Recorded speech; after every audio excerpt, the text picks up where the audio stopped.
sobre visão geral dos sinais e sintomas cardiovasculares. Hoje, a aula de hoje, vamos falar sobre vários assuntos. Vamos falar sobre aneurisma. Aneurisma é a dilatação normal na parede de uma artéria, veia ou coração. Ocorre quando a parede do vaso ou do coração torna-se enfraquecida por trauma, doença vascular congênita, infecção ou arteriosclerose. A designação em relação ao aneurisma vai de acordo com o vaso específico com o qual se desenvolve. Então, ele pode ser um aneurisma arterial ou aneurisma venoso. Tipos de aneurismas. Então, temos o aneurisma torácico, que envolve a parte ascendente, transversa ou descendente da aorta. Temos os aneurismas abdominais, que envolvem a aorta entre as artérias renais e as ramificações ilíacas. E temos os aneurismas arteriais periféricos, que afetam as artérias femoral e poplítea. Agora, os aneurismas arteriais torácicos. Existe o aneurisma dissecante, que é mais frequente e divide a parede arterial criando um falso vaso.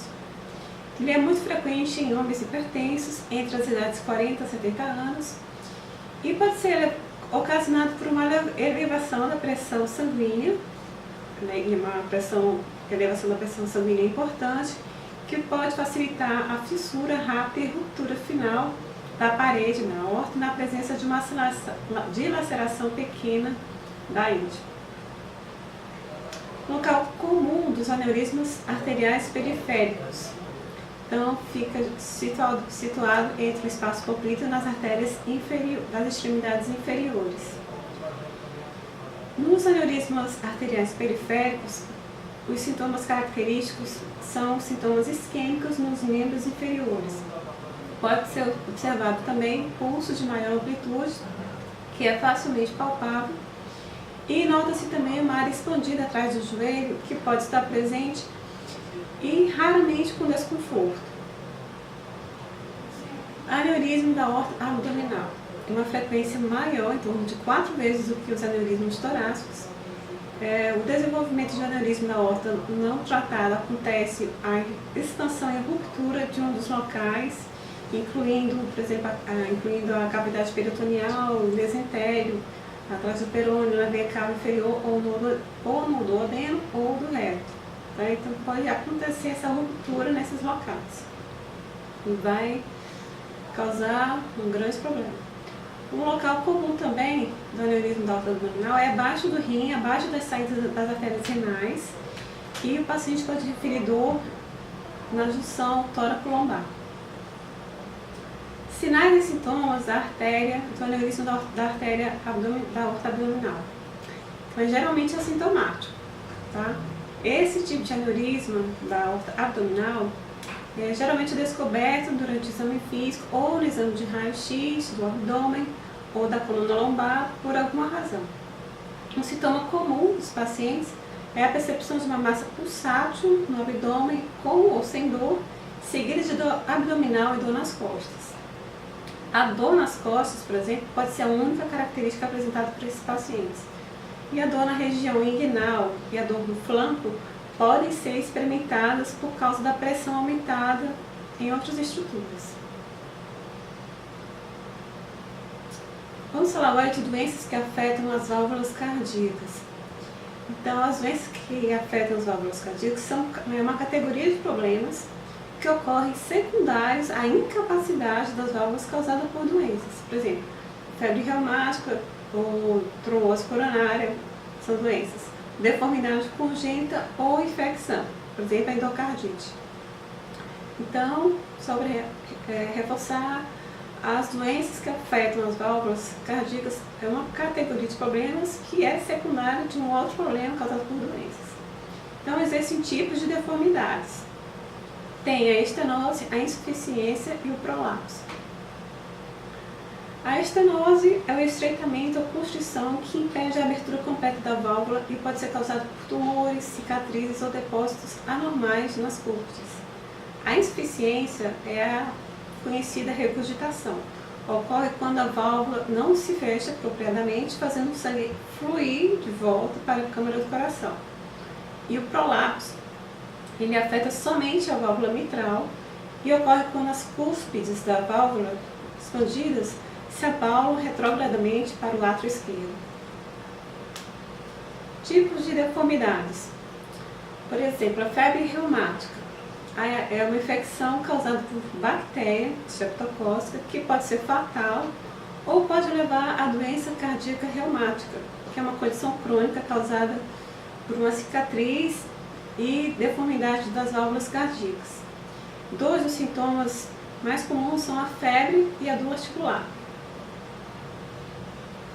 A febre reumática, ela geralmente é desencadeada por infecção que começa na garganta, que está infectada por estafilococos, geralmente em crianças com idade entre 5 e 15 anos, danifica o coração e em aproximadamente 50% dos casos. A febre reumática, ela também produz um processo inflamatório difuso, proliferativo e exudativo. Como é que é o perfil do paciente com a febre reumática? O perfil é uma criança ou adulto jovem com dor de garganta, seguidos de 2 ou 3 semanas, mais tarde vai começar o quê? Um aumento gradual de sintomas de dor migratória nos joelhos, ombros, pés, tornozelos, cotovelos e pescoço.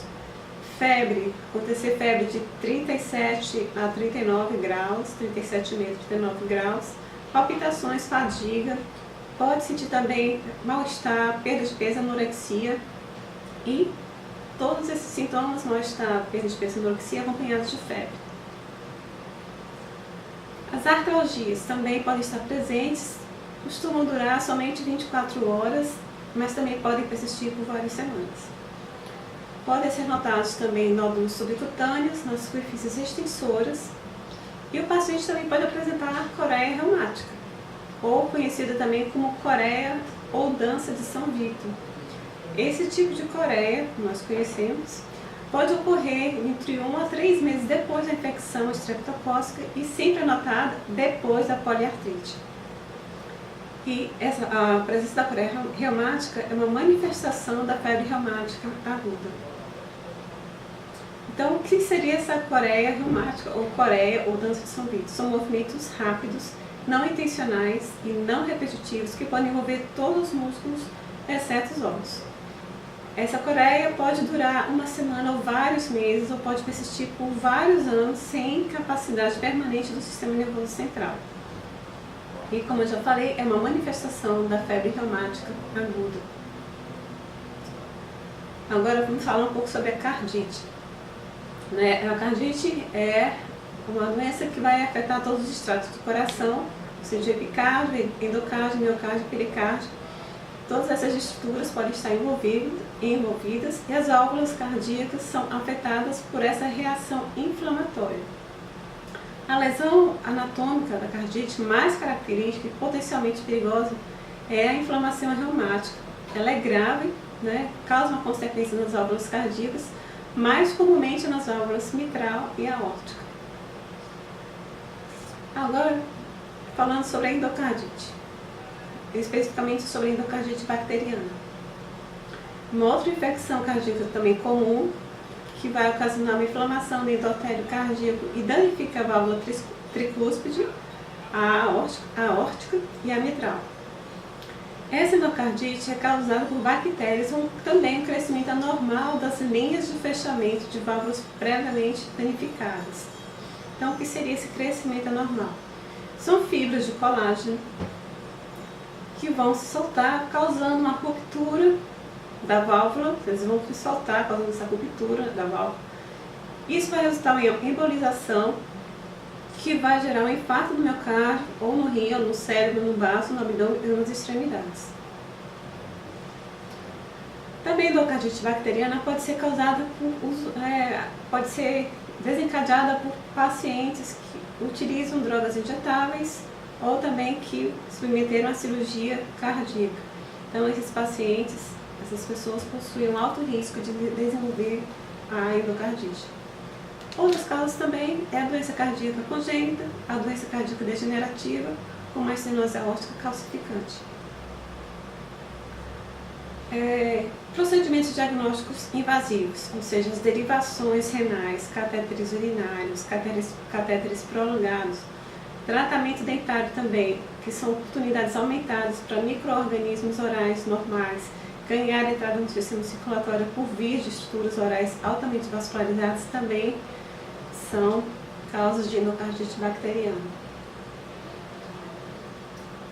Até 45% dos pacientes apresentam os seguintes sintomas musculoesqueléticos: artralgia, artrite, dor lombar e mialgias. A artralgia referida pelo paciente que possui endocardite bacteriana geralmente está localizada em articulações proximais. O ombro é o local mais comumente afetado, depois do joelho, quadril, punho e tornozelo. 50% dos pacientes podem evoluir somente com sintomas musculoesqueléticos, sem outros sinais de endocardite. Então, sobre a artralgia, são sintomas dolorosos que começam repentinamente em uma ou duas articulações, acompanhadas por calor, sensibilidade e rubor. A artralgia é simétrica nos joelhos ou tornozelos. Geralmente, a rigidez da manhã não é tão prevalente nos pacientes com endocardite quanto aqueles com artrite reumatoide ou polimialgia reumática. Então, seria um ponto diferencial. Os pacientes que possuem endocardite bacteriana também sofrem de infecções osteoarticulares, que é a apresentação inicial mais comum da doença quando associada à endocardite causada pelo uso de drogas injetáveis. Então, isso vai acontecer geralmente em que locais? Na vértebra, no punho, nas articulações externo-claviculares e nas articulações sacro-ilíacas. São os locais mais comuns da presença de infecções osteoarticulares. Mas também o envolvimento de múltiplas articulações ocorre frequentemente.